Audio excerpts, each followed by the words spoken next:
Now I want to talk about surveillance, and this is a topic I particularly like. It's not that I don't like the rest of them. I like everything I teach related to epidemiology because it's so interesting. But surveillance is really keeping track of data and looking at trends. And so I'll read to you about that here pretty soon. But these are the topics that I want to cover about surveillance. I want to give you a definition, and then I want to talk to you about one of the types of surveillance that we use because it has to do with collecting information and collecting data. And we'll talk about the purpose, the definition, the level, the criteria, when to screen, and when not to, and I should say, and when to and when not to screen, and sensitivity and specificity. We'll define these terms. I'm going to give you a whole bunch of terms that have formulas with them. So as you go through, you can just see what it is that we're going to cover. This is another intense area, but I think you'll find it interesting, and this is information you should request and know about in terms of a screening test, and there are all kinds of them, and I will ask you about them and and ask you to generate a list. So let's focus a minute on surveillance. And I said, as I mentioned, it's keeping track over time of morbidity, mortality, injury, and disability. That's really what surveillance is. Some people think about it as a cop car sitting outside their home, waiting for them to arrive because they've been involved in some illegal activity. Well, I'm joking about that, obviously, but that's not what we mean by surveillance here. It's data driven. The purpose is to detect changes in diseases and to initiate appropriate prevention, control, and protection measures. That's why we're keeping track. And we've covered that throughout the entirety of the course and in the definition that we've used and um, of epidemiology. So I think you should be pretty well grounded by this point as to really what the purpose of epidemiology is all about. And what we want to do is we want to systematically collect data. We don't want it to be done in a shoddy way. And we're going to talk about problems with collecting data. And even though we have these problems, what should we do? Is the data all no good or unusable, or should we throw it out, or should we just guess, or what approach would you take? So we collect it, we collate it, we have analyses in the timely dissemination of information to those who need to know so that action can be taken. The CDC is one of those agencies that keeps track of trends over time, as you well know. And they often publish information in the MMWR, or the Morbidity and Mortality Weekly Report. And I would suggest that you sign up for that. You can go online and get that publication, and it'll just provide you with a whole lot of information that might be useful to you in whatever occupation that you're in or you're aspiring to be in. I want to give some surveillance examples. So we have, as I mentioned, we have some systematic collections and evaluation of morbidity and mortality rates. We talked about the MMWR. We have special reports from field investigations of pandemics, epidemics, and individual cases or outbreaks. So some of the data that we are showing you comes from the MMWR, especially as it has to do with these terms that we've introduced. And how can we isolate and identify infectious agents? That's another important consideration and factor that's so important to us in terms of what will happen if a disease gets out of control and we don't have either the medical treatment available the or the right vaccines or whatnot. So we're also concerned about the availability, use, and effects of vaccines, toxins, insecticides, and other substance used in prevention and control. And a lot of times we don't think about insecticides, but an abatement program is often a very important consideration for a city.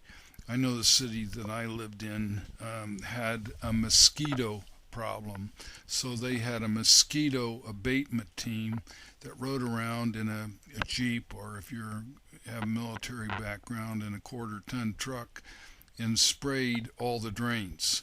And they sprayed them with a particular poison to keep the number of mosquitoes intact because they didn't want to have problems. We also look at immunity levels in segments of the population, and I think this is extremely interesting. We want to know whether people can resist a disease, and something like anthrax or anything of that nature. Do they have the ability to ward off diseases is really what we're interested in there. So you can see that a lot is done under the area of surveillance. And now screening is a special type of surveillance. It's a data collection method, and we'll spend quite a bit of time on screening because I think it's important for you to know. It's important for you to know for yourself, for your family, if you're working with a patient population, if you're working with the public, whatever means or whatever you're doing, knowing about screening and knowing how to evaluate a screening test is very critical to you. Now, it says, and let's just look at this together. It's the presumptive, and what we mean by presumptive, a belief supported by probability, identification of an unrecognized disease or defect by the applications of tests, examinations, or other procedures which can be applied rapidly to sort out apparently ill and well persons from those who probably have the disease and those who do not. Okay, so we're looking at those who are diseased, and we're trying to compare or isolate or put into categories those who probably do not have the disease. So we look at disease and non-disease. And screening is one method of surveillance, and this is very important that you know. A screening test is not a diagnosis.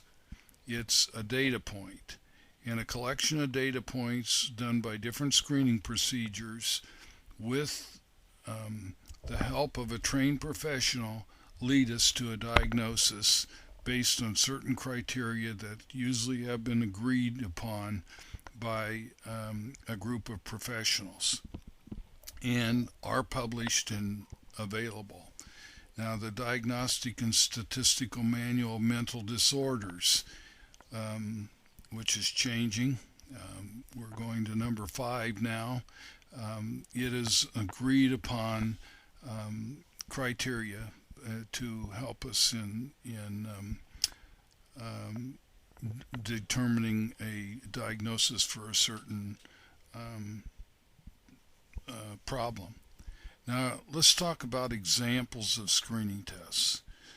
They can be done in any number of ways. They can be done as a survey. They can be done through social media. They could be done through interviews. They could be done through focus groups. And then we have all kinds of medical screening tests, and I'm going to get you started here, and I want you to think right along with me because the top ones I thought you probably wouldn't get on your own, but you use screening tests. Many of you use screening tests or get the results from screening tests all the time. That's through a thermometer, blood pressure, blood glucose, body weight, pulse, pregnancy test, um, monitoring of evaluation cycle, mammogram, sonogram, imagery, etc. So we have all kinds of routine screening tests. They're not a diagnosis, they're just a data point, and the collection of that information helps us to determine whether or not you meet the criteria for a certain diagnosis. The Control of Communicable Diseases Manual, which you've heard me refer to over and over and over again, gives you those criteria. So you can look in the manual to determine whether somebody meets the criteria for a certain disease or not. So, and some screening tests, as we mentioned, are OTC, over-the-counter products. And those, for example, we talked about one of them, which was a pregnancy test. And we have others that are sold and that you can purchase. And sometimes you'll use a blood pressure cuff and when you go to the pharmacy, and you'll take your own blood pressure, and in that case you're doing your own self-screening to see whether your blood pressure is in the appropriate range or not. Now, this is an example that has to do with cost and contact with people and what happens in terms of the number of professionals being used. Now, when we do this, if we in phase one, if we administer a short screening test, that's not going to cost us very much. That's going to be very quick. Okay, and if this screening test indicates a particular problem, then oftentimes we can go ahead and conduct a diagnostic interview, and this is going to cost us a lot of money. So the screening test data, along with the interview and the criteria and the methods of deciding as to whether or not somebody has a certain disease and is diagnosed with that disease, is an expensive process. So this tells us whether we need to go on to the next phase or the interview of interviewing somebody or not. Phase 3, we can do all kinds of other tests: biological, medical, physiological, behavioral, mental, psychological, etc. And this becomes a very costly and expensive process as well. And when we look at afterwards, might be the time that we would administer a research questionnaire to look at those who have been diagnosed and look at the factors that go along with that diagnosis to see whether or not we can predict who might develop a particular disease or not. So we're into prevention, protection, and control again. Okay, now you know that with screening tests we have normal limits or cutoff points, and usually we have points where we consider somebody positive or potentially has a problem, and they're often dichotomous. They're split into two categories, either yes or no. Now, notice with blood pressure, if you have a systolic blood pressure above 140 or a diastolic blood pressure above 90, either one of those you would be considered hypertensive. And what are some of the other examples? Now, I was talking about changing the cutoff point. I don't want to leave that quite yet. We could drop that to 130 over 80, and that would probably be more appropriate for some of the college populations. We have tests for diabetes and chronic kidney disease and whatnot, and so we might look at glucose tolerance, and there's just a whole list of things where we begin to screen. And so I'm just asking you to open your imagination up and think about all those various things that you've been exposed to in terms of screening.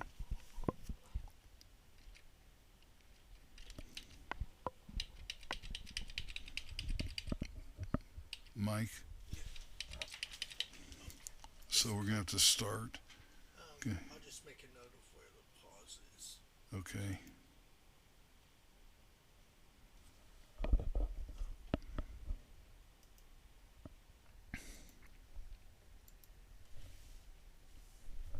Yeah.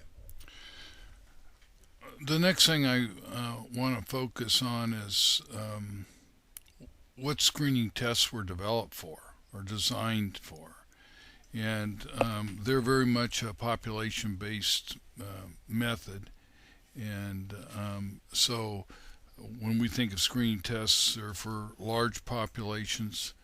They're innocuous, they don't hurt, or they're non intrusive. These are the best ones. People don't like to be poked with a needle if they can avoid it. Some are phobic, etc.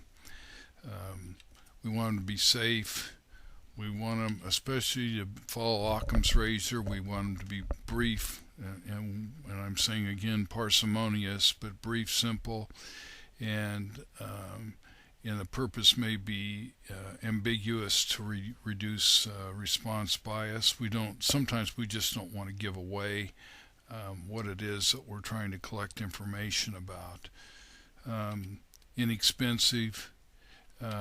They would We would want them carried out by somebody who is trained and knowledgeable and familiar with the test. You don't want somebody to take your blood pressure that doesn't know how and doesn't know how to listen correctly to the beating of the heart. We would like them to have face validity, and by that we mean that they're acceptable to the people being screened. They make sense to them. It makes sense that this is used for a certain function. And of course, we look at reliability and the validity of the test. And some tests are more valid and reliable than others, and we'll talk about that later on. So, what we're interested in something that's quick, easy to use, and they're not painful, and we've given all those examples before. Okay, the criteria for disease selection is as to when to screen. The the the condition should be an important health issue. We don't want to be screening for something that's not important or only it's rare, it doesn't occur very often or whatnot, because that adds to the expense, and we're going to have to screen a lot of people before we find anybody who tests positive. Now, with a screening test, you should be able to differentiate diseased individuals from non-diseased individuals through diagnostic tests used after the administration of the screening test. But what helps to establish the reliability and validity of these tests is how the screening test performs in relationship to the diagnostic or gold standard test. Prognosis should be improved if the disease is detected and treated early. This has always been a big debate. If you have no treatment for somebody, should you be screening for a particular disease? Some would say yes, some would say no. Some would say ignorance is bliss. Others would like to know the information so they can do planning and make other changes. Okay, there should be a recognizable symptomatic stage, incubation period. This gives you the idea so that we can intervene early, so that a person doesn't have to go through the entire stages of the disease, as I've shown you in other graphics earlier. So if we can prevent and control early or offer an intervention, This is always desirable. And we talked about that there should be an acceptable treatment for patients. And we don't want to just identify them and not be able to do something for them. Um, um, Sometimes that's not always possible, but that's the goal, and that's the goal, especially of using a screening test. We want a problem that's prevalent. We don't want one that's again that is rare, that doesn't occur very often. And we want to have adequate facilities for diagnosis and treatment. If we happen to find a number of people who test positive and have been diagnosed in a positive fashion, but again, we want to have enough facilities and professionals, I should say, right in here for diagnosis and treatment. If we were looking at athletes and eating disorders, and there are screening tests for that, we would want to make certain that whatever treatment facilities were available, that we had adequate people for diagnosis and treatment. Otherwise, and I'm certain if we had a careful screening, many of these facilities might become overwhelmed. And we're worried about that in terms of a pandemic. If we had a wide-scale problem, would we have enough medical supplies and personnel to really be available for diagnosis and treatment? When not to screen? Well, when you can't make the diagnosis with certainty. Again, why bother? You don't want to do it when data are unavailable to demonstrate if early treatment is more effective than later treatment. Most of the good results are from treating participants who do not require treatment, and we often find this. A good example is if you have an exercise study, usually you find that those who enroll in the study are those who exercise. And so then we think a treatment is really good and effective because the people who are already engaging in the behavior and are superior to others are involved in the intervention. So you get a false sense of security. When the efficacy or the effectiveness of the treatment is doubtful or it's not been demonstrated, and this slide says through randomized controlled trials. Well, in medicine we believe these are the best trials, but our attitudes and are changing about the utilization of other types of designs that provide a lot of important information. And one of the things I'll be talking to you is about research designs, and you'll know those as well as you know about screening or any other topic that we've covered. We said if the disease is rare, because you don't want to screen, because you have to go through so many people to find one positive case. If you have to do something harmful to somebody in order to determine whether or not they have the disease or to make a diagnosis, and you can't be certain of whether it's an effective means of making the diagnosis, that doubly compounds the problem. When the results of the screening test are unstable or aren't repeatable, so you have no reliability. One time you get one result, one time you get another result. We have this happen with blood pressure because it's very labile. It goes up and down, and we have the white coat phenomena, as many of you are aware of. And as soon as somebody comes into a medical office, their blood pressure jumps up immeasurably. I mean, I guess I should say measurably. Because people are just panicked or frightened or have a reaction to the fact that somebody in a doctor's office or a physician's office is going to take their blood pressure. Okay, so I'm going to talk to you about these in a minute, about the two terms sensitivity and specificity. And if a test is not very well constructed, it doesn't do a very good job of screening, you don't want to use it. You're going to get too many errors in classification. Another reason, the mass screening, diagnosis, and treatment may cost more money than the initial treatment.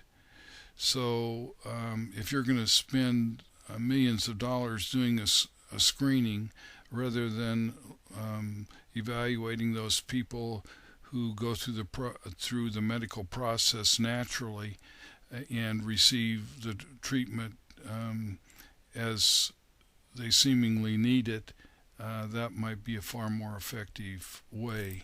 So you wouldn't want to spend millions if it's not needed. Okay, I want to talk about sensitivity, and this is an important term, and one we're going to talk about calculations that you're going to learn for each one of these, and I'll give you a homework assignment in regards to this, and there should be homework assignments available. Now, when we talk about sensitivity, we're looking at the proportion of truly diseased persons who are classified as true positives or potentially have the disease, and this classification is done by the screening test. So that's what we would hope that the test would do two things. It would agree with the gold standard of diagnosis that those people that have the disease really do, and those people who don't have the disease really don't. But sensitivity measures the probability of correctly identifying a case with the disease, and this is done by the screening test. Okay, so that's an important thing to remember. Now, specificity is a proportion of truly non-diseased persons based on the true status who are correctly identified by the screening test as not having the disease. So we're wanting that screening test to identify those who truly have the disease and those who truly do not have the disease. And if we could get that to happen, we would just have two dichotomous categories of diseased and not diseased. Very rarely does that happen. Now, and I've talked about this, and I think you're beginning to get the idea of what a screening test does and when to use it and what we're seeking from it. Now, predictive values. We have positive predictive value and we have a negative predictive value. And this is a probability that the test, the screening test, is positive when all positive tests are taken into account. Okay, so that means that it has true positives and false positives. And when those are taken into account, we have a certain positive predictive value in terms of classification and how well the test identifies those who are positive. The same thing is true with negative predictive value. We have true negatives and we have false negatives. And this means that we want to be able to identify true negatives and what is the relationship between that and false negatives. And so we get a value from that, and I'll talk about that more and you'll see the test results as we go along. Okay, this is a typical screening test layout. you notice at the top we have, this is true status, okay? And you can see how it's determined. And we have disease and not disease, and we have a total. And these are screening test results, positive, negative, and total. So we have true positives, false negatives, and true negatives. Okay? Now, the nomenclature that we usually prefer is A, B, C, and D. And the formulas that I'm going to show you will use A, B, C, and D. If you wanted to, and I don't care, it doesn't make any difference to me, you can use true positive, false negative, or true negative. That would be fine too. As long as you come up with the right answer, who cares? Okay? And positive predictive value had to do with these two test results, and negative predictive value had to do with these two test results. And specificity, sensitivity has to do with these two test results, and specificity has to do with these two test results. And I'll talk about those more in detail. But when we're talking about positive predictive value and negative predictive value, we're doing row work. Okay? So we're doing row work across. When we're dealing with sensitivity and specificity, we're doing column work. Okay? On to the next, and here are the formulas that we're going to begin, you're going to begin to learn, and because we obviously are dealing with a proportion, right? And the reason we're dealing with the proportion in each one of these cases is because what is in the numerator is repeated in the denominator. So you can see in each case how they're set up, right? So you can see that in the denominator, whatever in the numerator is repeated, and we multiply each by 100%. So that's the constant. Okay, so if we're talking about positive predictive value, let's start over here. So we're going to have A divided by A plus B. Negative predictive value, we're going to, and this is where people often have problems, it's going to be D, because we're interested in true negatives. In the first positive predictive value, we were interested in true positives. So you're going to have D divided by D plus C. Okay? And that's the row work that we're going to do immediately. Now let's talk about the column work. And sensitivity is A over A plus C times 100%, and specificity is D over D plus B. Now, the most important terms that you're going to learn and that you want to know about and speak to the quality of the test are sensitivity and specificity. These are reported in the research literature, and they're reported for every one of the screening tests you use in a physician's office, and many others that are available for research and other purposes. And these two are important to take into account and to be knowledgeable about. Okay. Now, I want to talk about calculating false positives. Let me go back and show you what a false positive is. A false positive is a person that tests positive but does so falsely. Okay? So really, they're non-diseased. Now, let's look at what we're talking about.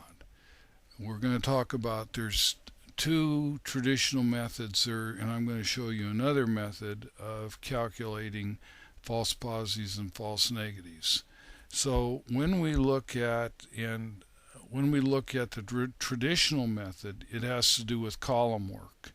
And if you go back and look at the table, then we're going to be essentially what we're doing is focusing on every cell.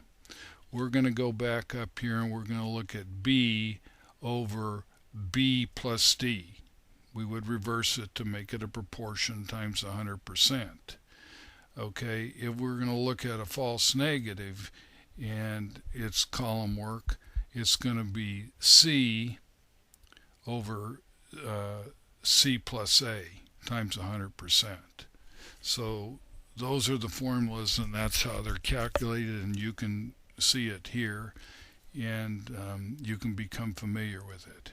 So that's column work that we've done in that instance. And a good test for yourself is, as we go along, is to write all the formulas down, and I'll talk to you about how to abbreviate them so you know the proper abbreviation, and I'll show you that. And then you write the formulas down, then you do the calculations, and then you have another um, um, uh, column where you can talk about whether it's column or row work, or or just what type of work you're doing in order to do the calculations so you're familiar with the process. Okay, other ways to calculate false positives and false negatives. Now, we calculated those traditional values based on the gold standard, and now we're going to for the gold standard, I should say. I hope that doesn't confuse you. And now we're going to calculate them for the test itself. Okay, so we're going to calculate them this way, and we're going to do row work instead of column work. Okay, so let's go to that, and you'll see very quickly. And we know that false positives are in the B box, and so you'd have B divided by B plus A times 100%. And what are those? The proportion of those, again, who tested negative, who were false negatives, and we would look at C divided by C plus D times 100%. So we can calculate false positives and false negatives in two ways. The traditional way is by column work, and the less often seen method but still used is row work. Now, what the cells mean. Most of you have had statistics, and you always hear these terms thrown about and probably have never really particularly understood them. They talk about what a type 1 error is and what a type 2 error is. Well, when we talk about a type 1 error, we're talking about a false positive, and hopefully this will help you never to forget what these terms mean. So a false positive really means somebody doesn't have a disease or they're negative for it. Okay, a type 2 error is a false negative. That means they tested negative, but they really have the disease. And these people cause us a whole lot of problems. You can think of Typhoid Mary, somebody who went undetected. She tested negative. She was a false negative, and she was really positive for the disease. Now I want to talk to you about another type of error, which is a type 3 error. And this is an intervention implementation error. You know, all that means is a poorly designed and implemented intervention. So somebody has constructed an intervention to treat obesity or a treatment for any particular disease or disorder, but it's been ill-conceived, it hasn't been designed well, and the people who are using it or operating it don't know what they're doing. That's a type 3 error. And unfortunately, we see a lot of type 3 errors that occur in the research literature. And often they're hard to detect because people don't tell about their interventions. But if you've had exposure to interventions and trying to help people, you have witnessed practices that are not best practices at all. Okay, now here's an opportunity for you to practice your skills and for you to um, see how all of this is abbreviated. What we're going to do is sensitivity and specificity. And you know that if we were going to do sensitivity, what I would ask you to do, even though we haven't done it here, I would ask you to write down the formulas and plug in the numbers and come up with the answer. And then we need some interpretation. Okay? So, and I'll go back to that again here in a minute. So we're going to go A over A plus C times 100%. In this case, with these values equals 80. Specificity, and this is how they're abbreviated, specificity of the test, we're going to go 800. Now here's where people usually make mistakes. They don't take the true negatives. What they do is they take the false positives. Because they took this value to arrive at sensitivity, they want to take this value to arrive at specificity. That's wrong. You're going to come out with the wrong answer. And real easy to do. And I want you to avoid that problem. So we're going to take D over D plus B times 100%, and the specificity is 89%. Now, this is how we get validity. Once you get the sensitivity and specificity, you're going to add those two together and subtract them from 100. Okay? Now, this would tell you, if I was going to provide an interpretation of that data, that 8 out of 10, or 80% of the people who took the test, who tested positive, were positive. 89% of the people who took the test and were negative tested negative. Okay? And so if we could have an ideal test, all of the people who were true positives and true negatives would fall into these two cells. Okay. There's validity. Does a test measure what it's supposed to measure? There's the formula. And if we plugged it in, we come up with this value. And so if we were going to, now I'm writing out an interpretation for you, because I said the other quickly and you might not have got it, although you can replay it. This says 69% of the time the test will identify true positives and true negatives correctly.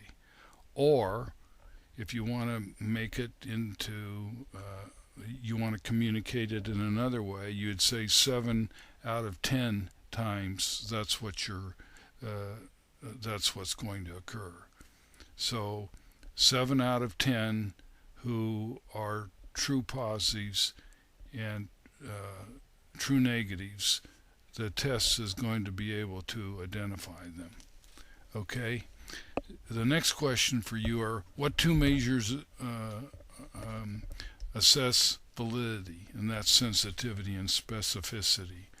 The next has to do is, what are the two most important measures of a screening test? And you'll know that right away. You'll say sensitivity and specificity, and they both take into account true positives and negatives. So very important, yes, and this is the information that's reported in the literature, and this is the information that you want to understand and be able to report. Okay. I have a couple of other statistics pertaining to screening tests that I would like to introduce to you. And you can see that we have used all rows and all columns, and now we're going to do some diagonal work. And I want to introduce the concept of yield to you because it really has to do philosophically with what a screening test is supposed to do. Is it supposed to identify those who are true positives, or is it supposed to identify those who are true negatives, or is it supposed to do an equal job of doing both, identifying true positives and true negatives? But philosophically, when screening tests were first developed, the point was that the test, if it was a good one, was to identify true positives.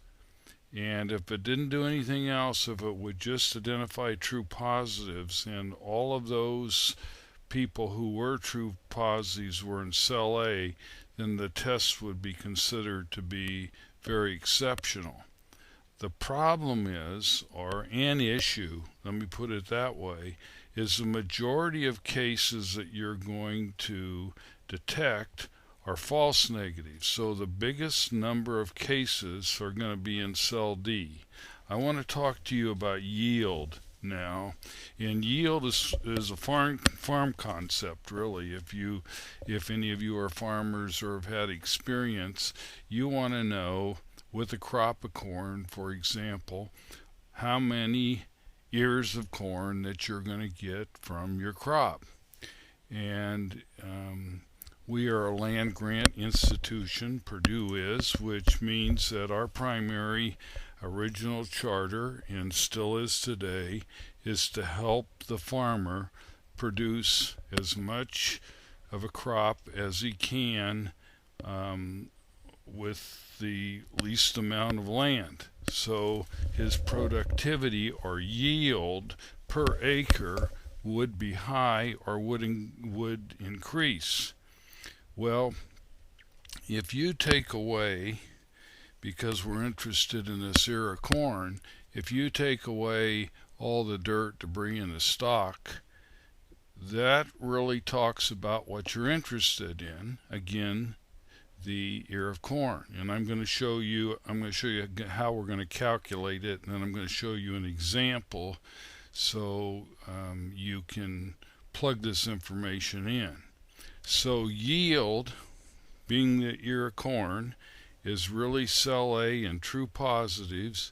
So in this particular case, in this last problem, we had 80 true positives, and the total, so that would be A over A plus B plus C plus D times 100%.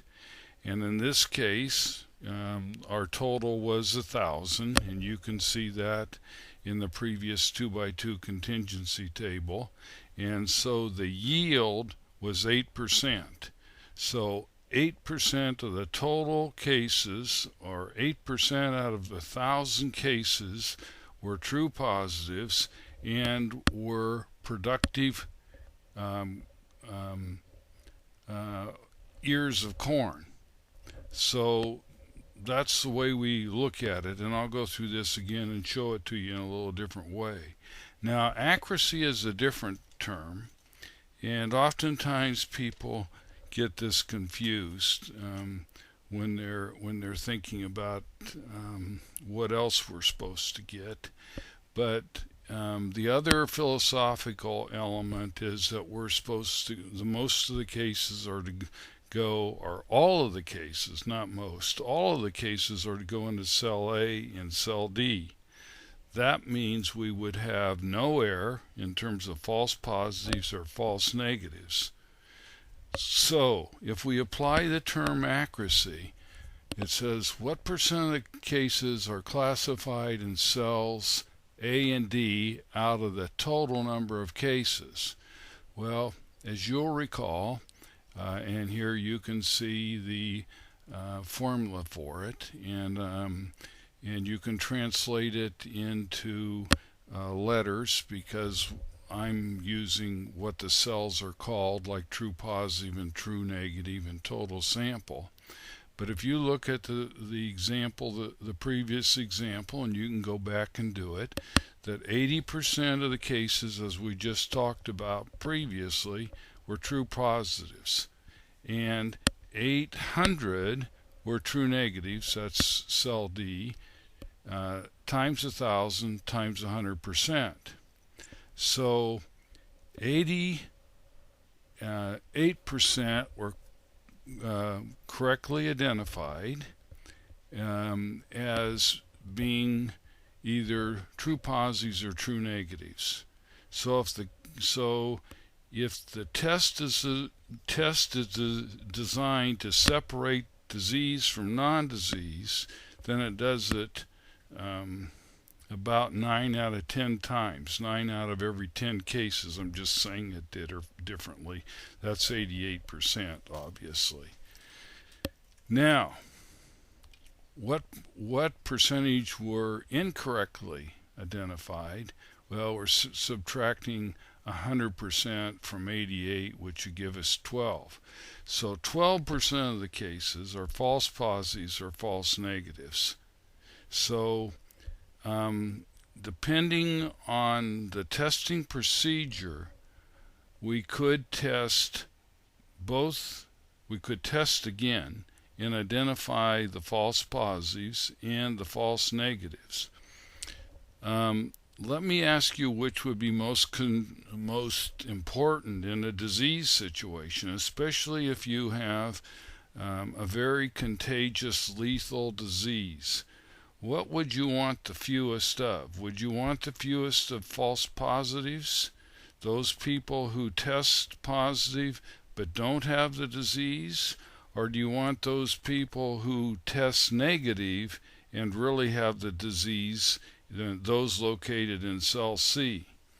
I think the answer that you would overwhelmingly state to me, well, I want to find those people who have the disease but don't show up according to the detection method or the screening test method, because those are the individuals that are going to be contagious and make other people sick, and they could be like Typhoid Mary and be carriers as well.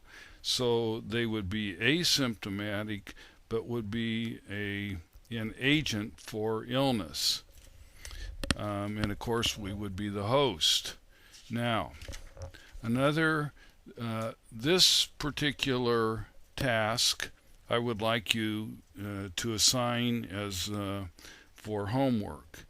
I'd like you to do the following. Someplace you could print this out or however you want to do it. I want you to go through and first write out in small, probably you won't have enough room, so you'll need to write small, what SE stands for, and then what the formula is. And then after you have the formula, what numbers do you substitute in? And then tell me whether it's column or row work or diagonal work. And then give me a conclusion in terms of what your answer means. Okay? So if you have trouble remembering what I just said, you can play it back, but it's very important that you understand it. Now, these are all the statistics that we have computed for a screening test, every one of them. Okay? So you see there's 1, 2, 3, 4, 5, 6, 7, 8, 9.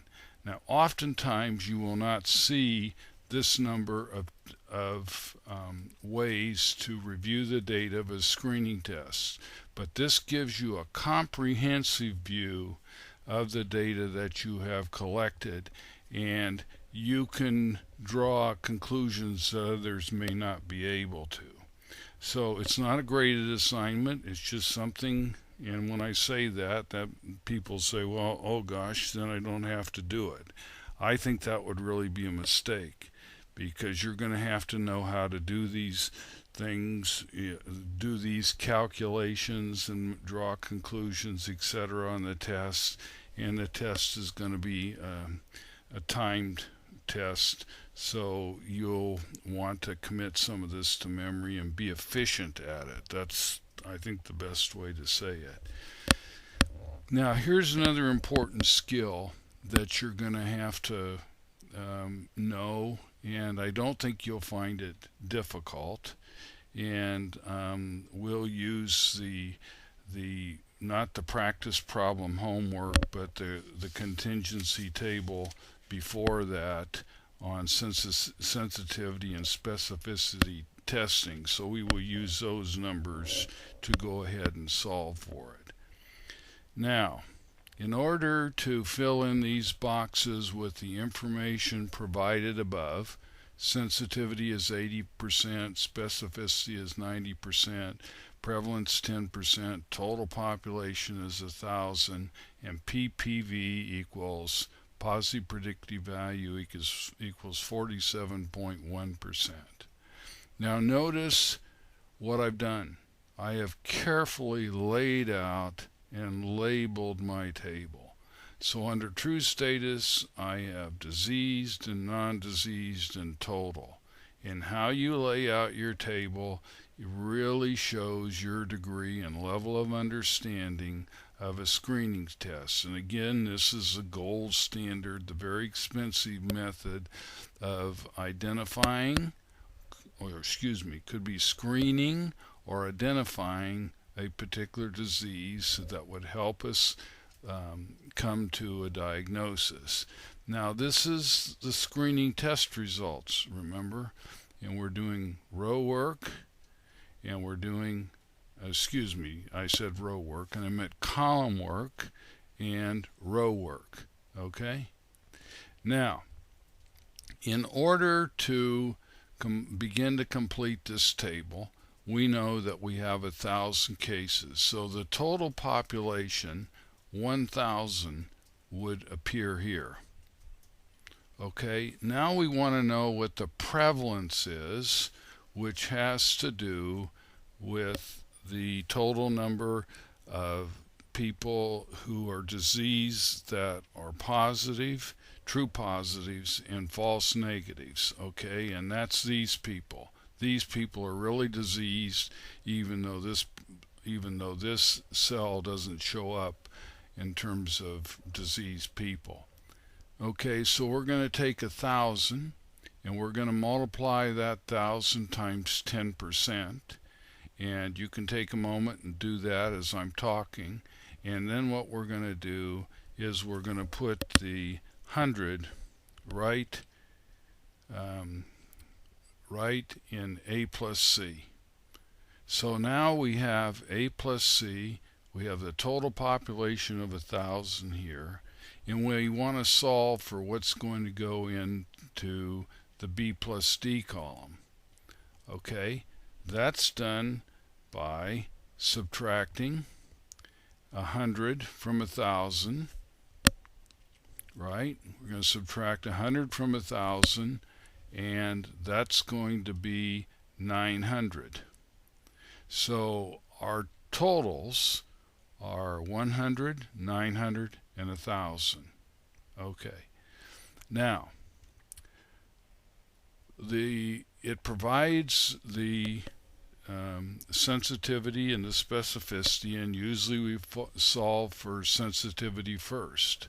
So we take the sensitivity, the total number of cases that are positive, are diseased and positive, and that's both of these, and we multiply that by 0.8. So 0.8 equals 80, and so 80 cases would go in cell A. Then we're going to subtract cell A from the total, which is going to give us 20. So this is going to be 80 and 20, which is going to lead to 100. Now, when we solve for specificity, we want to take the 900 and we want to multiply that value by 0.9. So when we multiply zero point 0.9 by 900, then we come up with 810. Now, does 810 go into cell B or does it go into cell D? Well, we're looking at the false negatives, so it's going to go into cell D, so 810 would go here. And then what you do is you subtract the false negatives from the total, and you would come up with 90, which would go into cell B. And so you've been able to complete this entire table just by having some of the information. So I'm going through this, you can see, and where the information is going. And you can see it on your printout, so you won't be confused in how we came up with each one of the answers and how they were plugged in a systematic fashion and way and over and our ability to complete the table. Now, let me put in the last value. Now, if you wanted to, you could do positive predictive value, you could do negative predictive value, you could do yield, and you could do accuracy to complete the statistics. We haven't done that, but it would be easy to do, and you saw me do it before, right? So hopefully that process is clear, and you're going to have to know how to solve for the unknown. Now, before I go further, I want to talk about two types of repeat screening. In other words, we're going to do screening more than once. And you can do screening with the same instrument or the same test on multiple occasions, or you can use one test of lesser quality with another test of more quality. Okay, and usually why we don't use the most expensive, usually why we use the least accurate test first, because it's cheaper. And we can run more people through, and then we can retest again, and you'll see how the total population begins to decline quite rapidly. Okay? So what I'm going to do next is I'm going to show you an example of repeat screening with the same test. I'm going to use the values presented on this slide, and then we're going to fill in the slide below, and I'm going to show you how to do that. Now, I want to emphasize that prevalence up here, and I hope you can see it, is always the number of diseased people, whether they were positive when they tested or whether they tested negative but were really positive as a result of the test, which gives us the total number. Now, what happens if we want to use this test again? Well, what that means is we're going to look at incidence, and we're probably not going to test it on the next day. We may wait some time. So incidence is the number of new cases that develop over a specified period of time, and we usually have annual incidence, but this case it could be 2 weeks, 4 weeks, a month. We talked about that before. The time frame, if it's not specified, is annual, but you can use it for shorter periods. Okay, this repeat screening with the same test is a complicated process, and I want to walk you through it slowly. And we have written everything out so that if you don't understand what I'm saying or don't comprehend it, you can just read the verbiage and hopefully follow along and put the data in the correct cells. So I wanted you to know that part of the process is that we're going to lower the number of people that we're going to test, and when we use the same test twice, we're going to test negatives. We're not going to test positives. So we're going to test these negatives. Okay?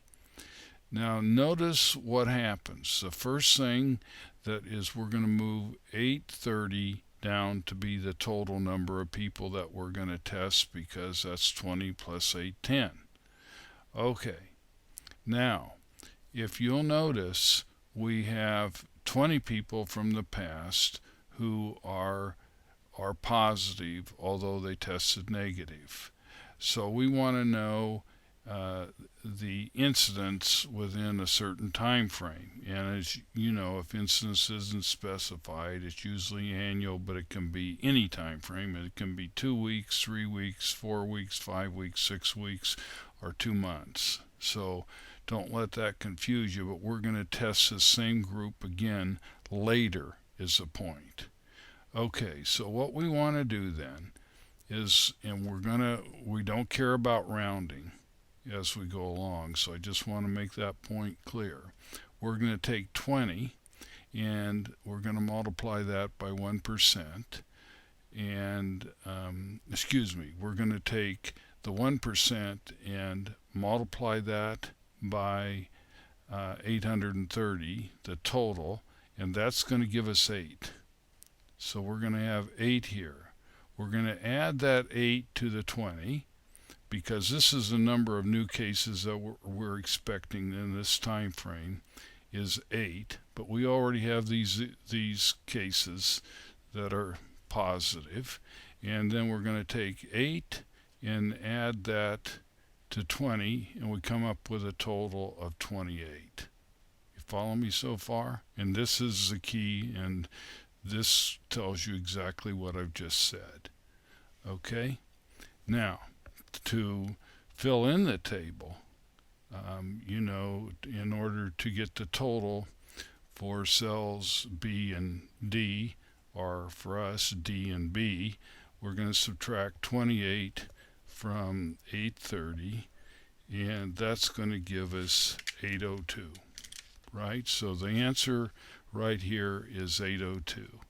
And you're going to see this on the next slide. Don't worry about it. I just want to talk it through with you first. Then you're going to take the 28 and you're going to look at the sensitivity, and we're going to translate that to a 0.8. So 0.8 times 28 is going to give you an answer of 22. And when we subtract the 22 from the 28, we're going to get the false negatives, which is going to be 6. Okay, now we go through the same process to fill in B and D. And so we have 802. 802 is the answer here. We're going to multiply the 802 by the specificity of 0.9. And when we do that, we come up with 721 cases. Then we're going to subtract 721 cases, which is the true negatives, and we're going to come up. We're going to subtract 721 from the 802 to come up with 81. Then we're going to add the 22 plus 81, which gives us 103, right? Then we're going to add 6 plus 721, which is going to give us 727. Now you want to remember this because we're going to do a third screening. So we're going to pull this number down, and it's going to take the place or position of the 830. Okay, so what we're noticing, we started from 1,000, we have gone to 830, we know that our false negatives is now declining, so we went from 20 to 6. So in doing that with a second screening test, we are identifying those that tested negative who really have the disease, and we're interested in those people in particular because they spread disease without the rest of us knowing that they have the disease. Okay, now this tells you everything I said about how to complete this particular table. All right, so if you've had trouble following me verbally, or I've gone too quickly or whatnot, you can go back through and fill in this table. Okay, so you come up with the same answer. Now the question becomes, well, how about a third screening? Can we do that? Yes, we can. We can do a third screening with the same test. So when we do so, we're going to test again. When we use the same test, we're going to test negatives. So we're going to look at 727. We're going to pull that down, and I'm going to show you that in just a second. And then we're going to multiply incidence times this value, which the incidence is 1%, and that's going to give us 7 because we forget the rounding. And then we're going to take that 7 and add it to 6, and that's going to give you, watch, that's going to give you 13, right? Then we're going to take the sensitivity, which is still 80%. We're going to multiply 0.8 times 13, which is going to give us 10. We're going to subtract the 10 from the 13 to give us 3 false negatives. We're also going to, now I altered the order a little bit. I didn't do the subtraction here first, but we could have. We can take 13 from 727 to come up with 714. Then we're going to take the specificity of 0.9, and which would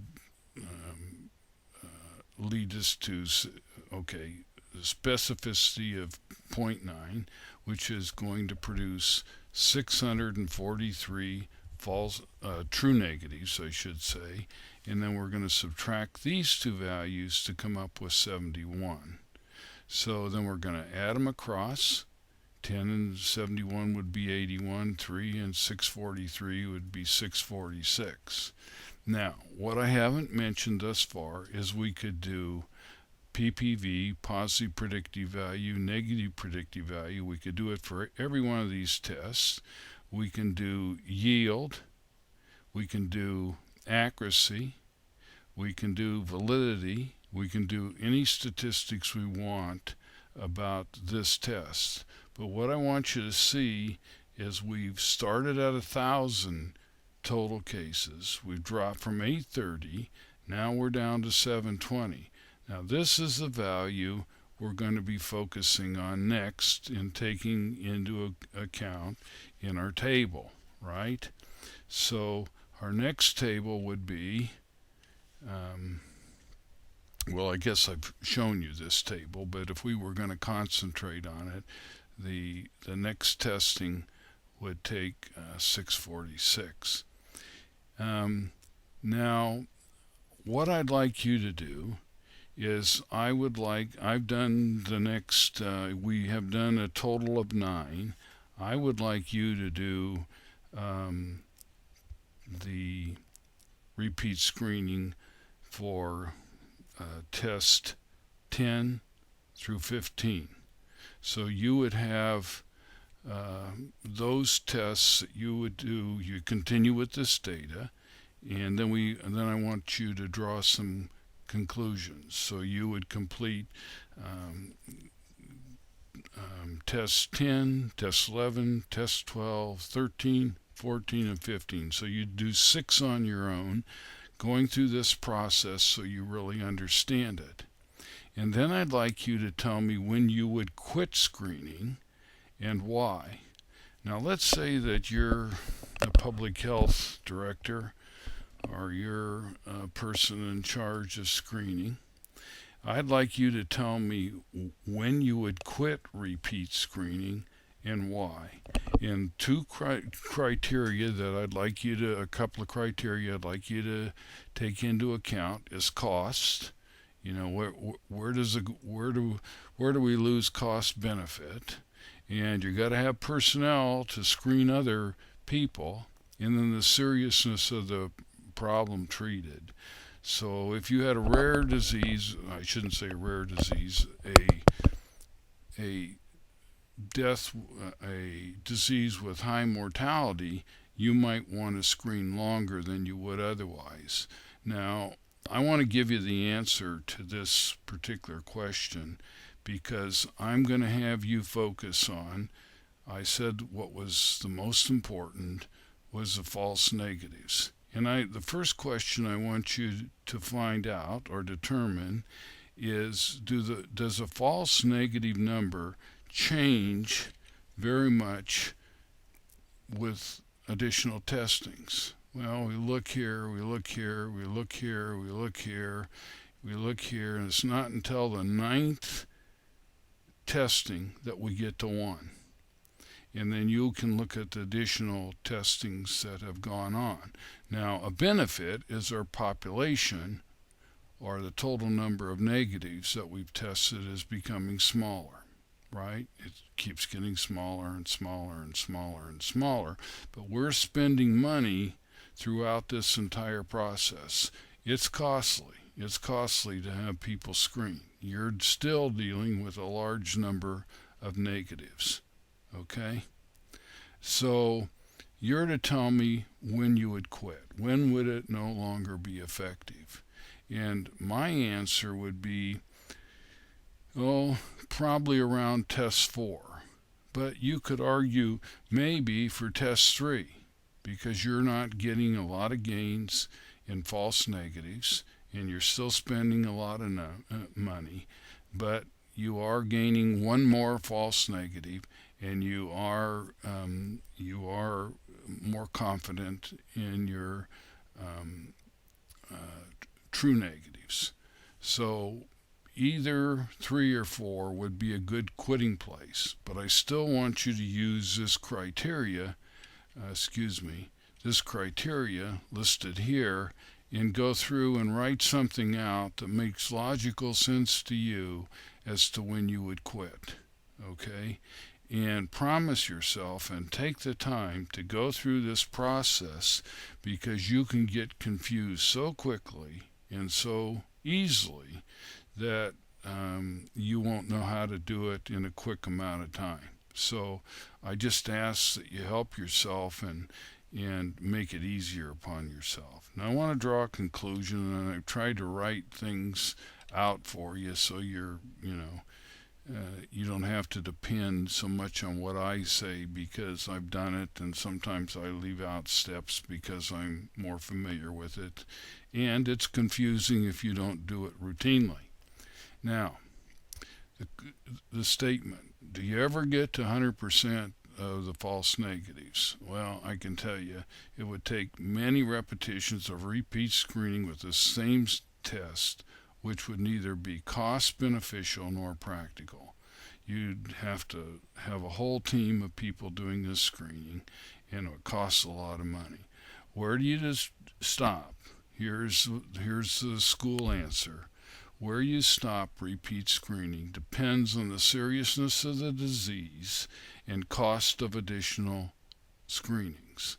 So if you've got a serious disease, you may be very interested in the false negatives because you don't want them to spread a lethal disease that, especially in a population that has no herd immunity. And every time we get a new disease that enters this country for which we have no cure, we are exposing a population that has no immunity, and we can expect higher mortality. Okay. Now, this is another type of screening, and I want to go through this with you, and I want to go through it very carefully. If you look at this, we're looking at diabetes. We're looking at diabetics, and we have 2 different tests. We have a blood sugar test, and we have a glucose tolerance test. If we just review and look at the data, we can see that test 2, now these are 2 different tests. These are 2 different tests, as it points out right here. and you're going to give a second one after time has passed. And I want you to just focus. You can see that the sensitivity and specificity, which are the hallmark of the quality of the test, are different. The sensitivity and specificity here are lower than the sensitivity and specificity here. Now, what's the best sensitivity and specificity you can get? That would be 100%. But rarely do we get tests that are perfect, that would place everyone into cell A and cell D. Now, the benefit, we've gone through this same process, and if you had none of the data and I gave you 10,000, you could figure out, and I gave you the prevalence, and you could figure out the prevalence value, and then you could do the sensitivity, and you could come up with this value. And if I gave you, you subtracted these two, you come up with the total here, and you take specificity, and that would give you this value, and you could complete this table, right? So you'd go through and follow the same procedures. Okay, now with a second stage screening test, you're testing positives. When you use the same test, you're testing those who tested negative based on the test results. And I'm always, when I'm making that statement, that's what I'm meaning. So in this case, what we have done is we're going to retest the positives, and we're going to go, and our first rendition shows us that we have a total of 2,250 who are positive. Now notice what happens in the second testing. We go from 2,250 people, we go from 10,000 to 2,250 people. Now, to fill in the table, you would do the same thing.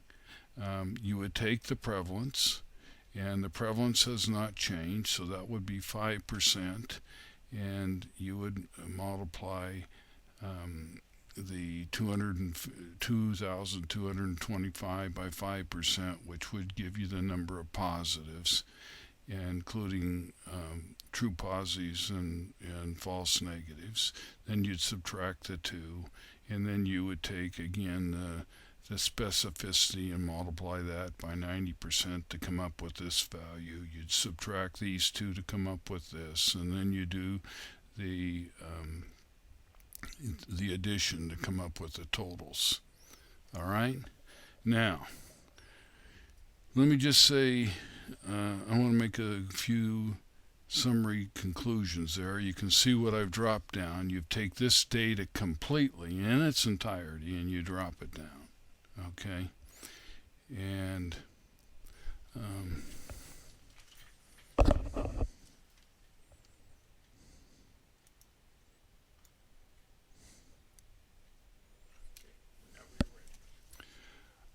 I want to talk to you about second stage screening.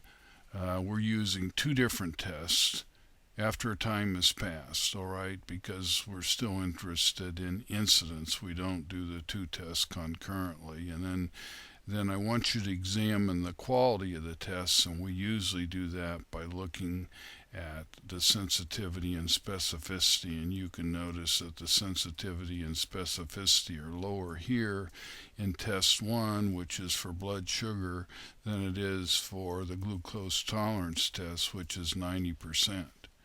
Now, rarely do we get a test that is 100% in terms of sensitivity and specificity. It's not impossible, but it doesn't happen that often. And look at the difference in the validity. This is only getting about 50% of those people that are being correctly classified as true positives and true negatives, and this one's getting about 80%. Now, when we use a second stage screening test using another higher quality test, we're testing positives. When we're using a screening test or the same test more than once, as I mentioned, we're testing negatives. And in order to do this, to complete this screening, we take this complete set of numbers and from the positive and we complete them here. Now, in order to determine what the number of true positives are, we're going to take 350 times 0.9 and we're going to come up with the true positives. We're going to subtract 315 from 350 to come up with 35. We're going to take specificity at 0.9. We're going to multiply that by 1900 and we're going to come up with this value. We're going to subtract these two values to come up with 190. Then we're going to add across to come up with 505, and then we're going to have 35 plus this value to come up with this value. Now notice what's happened. We started out with a population, or total population of 10,000, and we're down to about 20% of those, a little over maybe 22% of those people that we really need to test again. That's a wonderful benefit of the test. Now, we can use a combination of tests. We could use a repeat screening test. We could use this test on more than one occasion, and then finally use this one. And then we would test both the false negatives as well as looking at those that are positive again. Okay? Now, I hope that's clear, so you can combine the tests if you'd like. Now, I want to draw some final conclusions about this. Notice with repeat screening with the same test, I showed you alternate tests just a second ago. You are testing those who tested negative. When you use a different and better test for the second screening, meaning higher sensitivity and specificity, you are testing those who tested positive. Okay? I've got another exercise that is difficult. It's been known to be difficult, but I'd like you to understand it right along with me.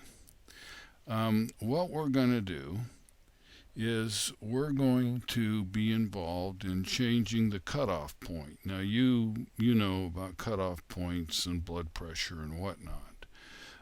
We could change the cutoff points in terms of an exam. In engineering, they talk sometimes about 92 and above or 94 and above as being an A. And generally the traditional scale is 90 and above is an A, although we use pluses and minuses now at Purdue to further discriminate. But what I'd like to do is I'd like to move the cutoff point to the right. I'm going to move it over here now. And so in other words, I'm going to make the test more conservative. We are going to have fewer A's and B's, and we're really increasing the number of lower grades that we're going to have. But we have greater assurance that those in these upper groups really belong and are homogeneous. In other words, you reduce, in this particular case, we reduce the number of false positives, those people who really do not deserve the grade, the A grade, and we reduce the true positives. So this group of true positives becomes very homogeneous. So that's what happens to the impact, and I want to show you this on a table, and I want you to be able to discern what happens when you move a cutoff point to the right, and we're going to now look at moving a cutoff point to the left. So in this first process, we just moved the cutoff point here. We moved it to 92 or 94%, and we became a lot more conservative. So we decreased our false positives, we increased our false negatives, and we increased our true negatives, and we reduced our true positives. So you can see that I'm working across on this particular diagram to help you come up with the interpretation. Now what I want to do is I want to make the test a lot more liberal. Let's say I drop it to 86 or 84 is going to be an A. So I'm going to slide the cutoff to the left.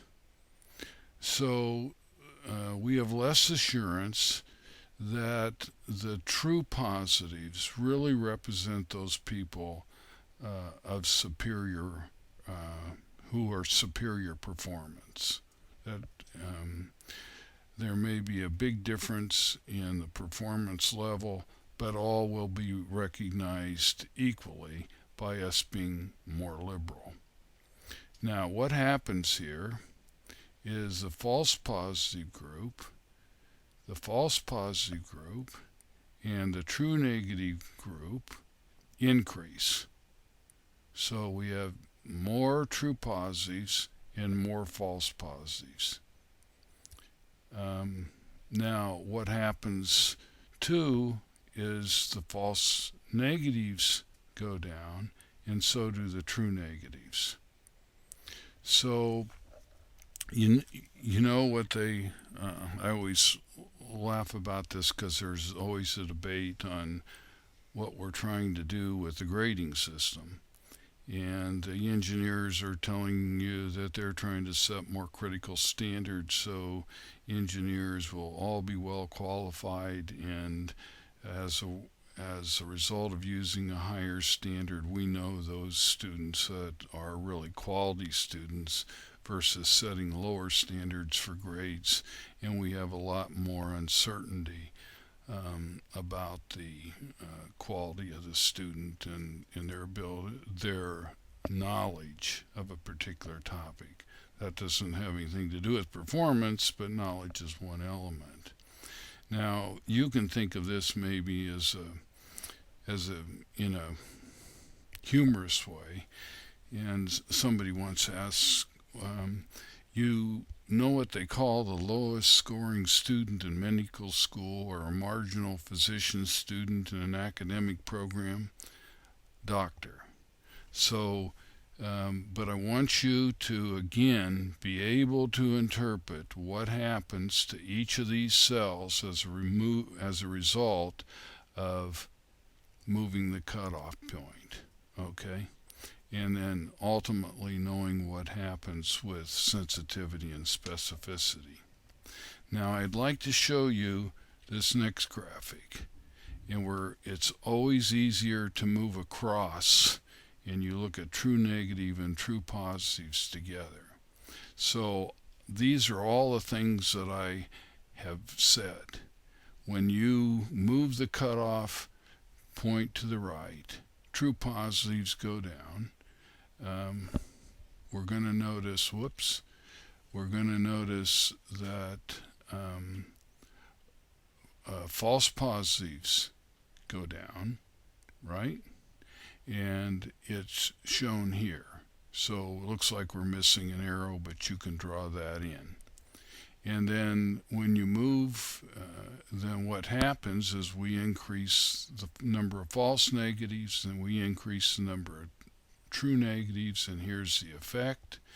And you can see the impact on the column if you look at those together, and you can see the impact on sensitivity and specificity, and you can calculate the effect on validity. And I would expect you to just take a minute or so and go through there, and so you understand the relationship of one thing to another. Now, when you move it to the left, when you become more liberal, these are the results. So you have just the opposite of results showing. Okay, sensitivity of the tests goes up anytime you test more people. Or you're going to include more people in your criterion for being diseased, your sensitivity is going up, and when you reduce the number in terms of true negatives, your specificity is going to go down. So this may take you a little while, but I think you'll find it very valuable to see what happens and whether or not you would want to make those adjustments in a medical or a public health scenario as to whether that would be a wise judgment or not. And we look at, how many people do we want to capture? How many false negatives are tolerable? And what is the cost? And what happens to those false negatives that go undetected? And if they had risk factors for heart disease, we might lose those individuals. So do we want to be more liberal or do we want to be more conservative? So that's the value of this kind of information. Now, I've shown it in a little different way. So some people like this graphic better because you can see it relatively quickly and you can line it up and you can just memorize it if you want to. I always hate that because it's better if you can think it through without going through memorizing it because you're apt to forget it. But some of you have very good memories, and I know that.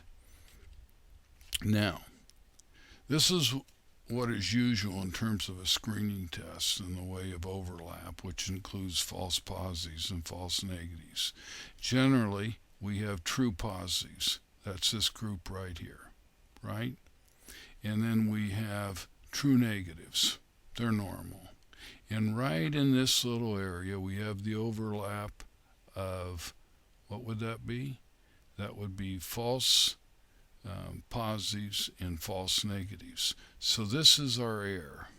So we're separating the normal from the abnormal with a few of the patients not falling neatly into the two categories. So that's one way to show you really what's going on. Now, here's a normal curve, and I introduce this to you because you really ought to have this background to remember it and remember how many cases you're accounting for, and this is called the Gaussian distribution. And we don't have overlapping curves, which is a peculiarity noted among screening tests that I just showed you. But I thought this would be a good review for you and something that you ought to be aware of. And this helps to think about sensitivity and specificity and how much of the population you want to be able to account for based on the validity of your test, which is made up of sensitivity and specificity. I wanted to talk to you about, sometimes we use observations to collect data. And this is probably the best information I know about variability. And so I wanted to share that with you.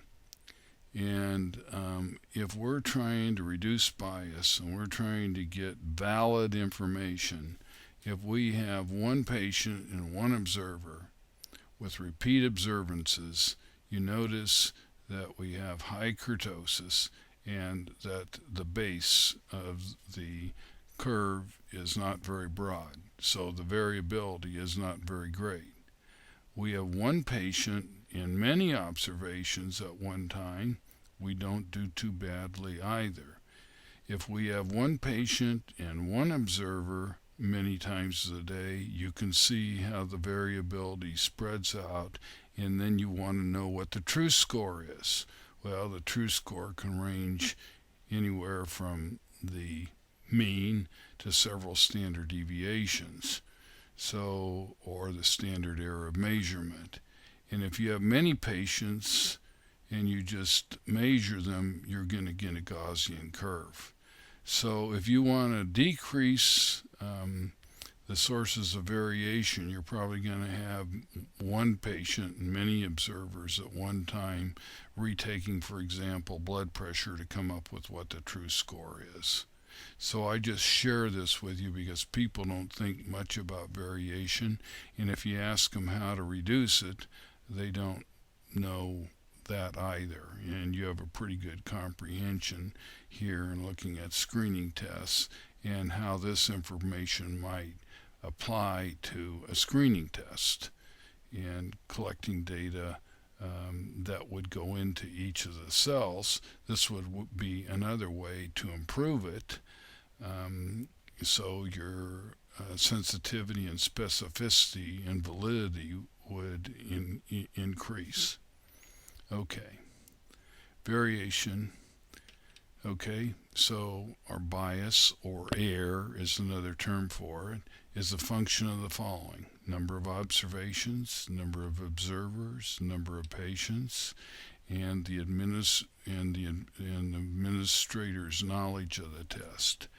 And what we forget is we often assign testing or screening to people who really don't know how to collect data in an accurate way.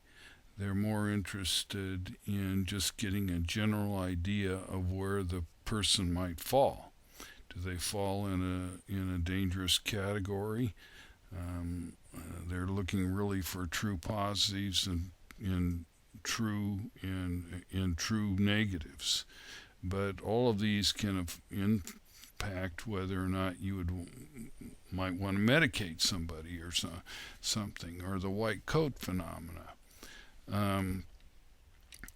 The above factors are all important to consider when trying to prove a screening test. So, and how to practically reduce bias, change the person's knowledge and experience with the test, so they know how to test properly. You know, the American Heart Association has a protocol for taking blood pressure. I know that protocol is more for research purposes, but sometimes we get in such a rush that we don't collect data that is very meaningful, in other words, very accurate, and we don't make the best decision for the patient when in effect it would have taken a few extra minutes to get the best or the most reliable data possible. So when we're talking about reliability, we're talking about repeatability, noticing that that is not necessarily validity, because validity is true score. Is a person's blood pressure really 143/97? That would be validity. Repeatability is we get the same result whether it's accurate or not. Okay, I hope that helps you in terms of thinking about those two terms. Now, I want to introduce you to another relationship aspect, and I want to talk about the relationship of disease prevalence to predictive value. And you can see that the prevalence with the disease is at 1%, and it's at 5%. So this says that less people are ill, and this says that more people are ill or have the disease. Now we still have 10,000 cases in each of these cells. Okay? That has not changed. That's what's constant. And the sensitivity of the test and the specificity of the test are held constant. Now notice what occurs when the prevalence of the test is low. We would expect, logically, that there would be fewer diseased people. When the prevalence of the test is higher, we have more diseased people, and if we use this to be 10%, this cell would increase. And you notice that we have fewer false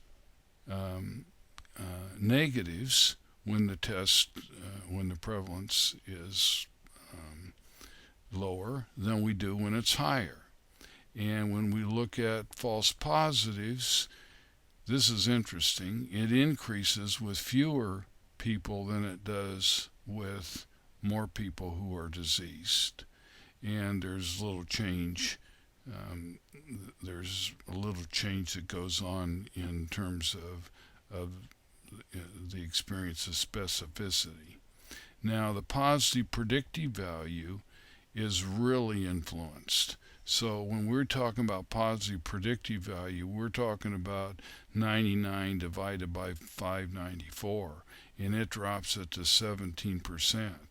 So in terms of, and it's increased when the prevalence is higher. So the positive predictive value of the test increases remarkably, and we have more confidence in the number of people who really test positive.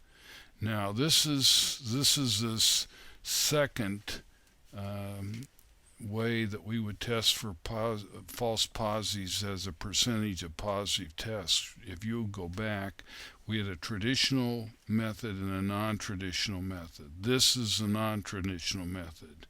Now, look what happens to false positives. The false positives, when we have 1% prevalence, really increase. Okay, so this really increases.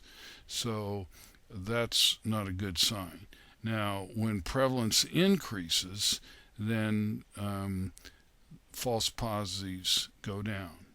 Now, let me say something after walking you through this. I know this has been quite a mental exercise, but I want you to get that. I want you to get these relationships, but more importantly, on a practical standpoint, you and I don't have control over prevalence. We don't have control over that. We don't have control over the number of people who become ill or not. But I wanted to show you what it does to the testing, because sometimes you're in a situation where you have more people that are becoming diseased, and if you're dealing with an outbreak and you have an increase, and this would not be an outbreak, but if you had an epidemic and the number of people was increasing in terms of being diseased, this would be the impact on your test, and you ought to be aware of that and the conclusions you might draw. Okay? So that's why I'm sharing that with you.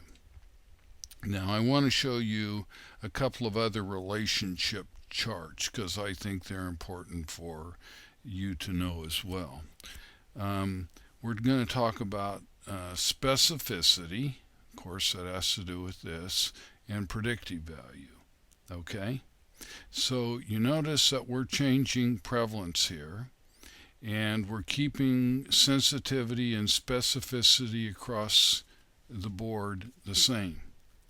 Now, what happens to positive predictive value in terms of being able to identify those who are positive? That means these two. It's going to be reduced when the prevalence goes down.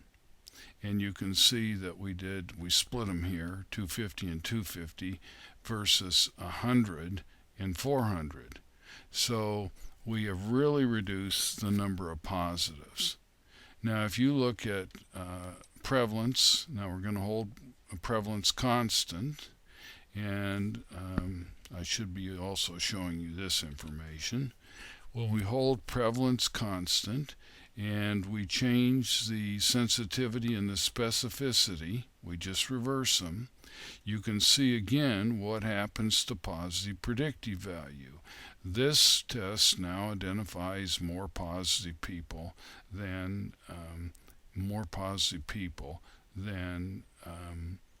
this test in terms of accurate identification, because if you follow the formula out, that's A over A plus C times 100%. So this is another important consideration for you to take into account. Now, I want to make a summary of what we've covered so far. It says, what happens when you increase prevalence, assuming that you could and you can't make more people sick, and observe the effects on positive predictive value and false positives? They go like this. Prevalence goes up, positive predictive value goes up, and false positives go down. Okay? So that's good that we have fewer false positives. That's wonderful, right? That means we have more true positives. Now, what happens when you increase specificity and observe the effect on positive predictive value and false positives? Well, specificity goes up, positive predictive value goes up, and false positives go down. Now, what are the two ways to reduce false positives? You can increase prevalence or you can increase specificity. Now, if I ask you in practical terms, which one can you do? You can't increase prevalence. So you have to go about ways to reduce variability. That's one way to improve your test. Knowing how to give the test and administer the test, and I can't tell you how often the government has not trained people properly to give a test and then publish the test results and then given the same contract to the people who did a poor job. So if we want to have confidence in our science, we have to have confidence in how data are collected, and that's going to lead me to the very next area is problems with data collection.